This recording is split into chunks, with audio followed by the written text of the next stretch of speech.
Bonjour, dans cette capsule, nous allons aborder la question du nettoyage. Lors de l'occupation des lieux, vous avez régulièrement nettoyé l'appartement, la maison, le local commercial, voire vous avez délégué cette tâche à une technicienne de surface au top. Aujourd'hui, vous envisagez de quitter votre logement. À quoi devez-vous penser? Dans quel état de propreté devez-vous le rendre? Quels sont les points sur lesquels l'expert va porter son attention? Et qu'est-ce qu'un propriétaire est en droit d'attendre de vous? Allez, c'est parti!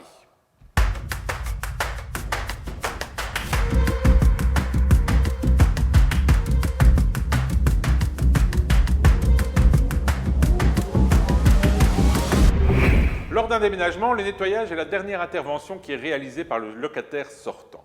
Il n'est pas rare pour l'expert d'arriver sur site et de trouver les locataires épuisés, jetant leur dernière force dans cette tâche ingrate et peu passionnante. Retenez une chose, le nettoyage de fin d'occupation n'est pas un nettoyage hebdomadaire. Lors de sa visite, l'expert vérifiera au minimum 53 points liés à l'occupation du logement. Cette vérification va de l'empoussièrement des radiateurs aux traces de calcaire sur les équipements sanitaires, en passant par l'état des vitrages intérieurs et extérieurs. Le meilleur conseil à donner est d'anticiper le passage de l'expert et de planifier ce nettoyage. L'idéal est de prévoir une journée et de vous faire aider par des membres de la famille ou des aides ménagères, voire de faire appel à une entreprise de professionnels. N'oubliez pas de vérifier que les tâches de nettoyage que vous avez confiées ont été réalisées comme vous le souhaitez et que les produits utilisés, souvent corrosifs, l'ont été dans le respect des prescriptions du fabricant. Les catastrophes se produisent souvent lors du déménagement par précipitation, fatigue ou énervement.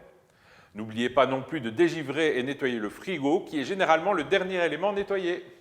Quid de l'argument « le logement était sale au moment de mon entrée, monsieur l'expert », je ne suis pas d'accord. L'expert se base sur le descriptif d'état des lieux d'entrée. Vous devez donc partir du principe qu'il est trop tard pour contester ce rapport.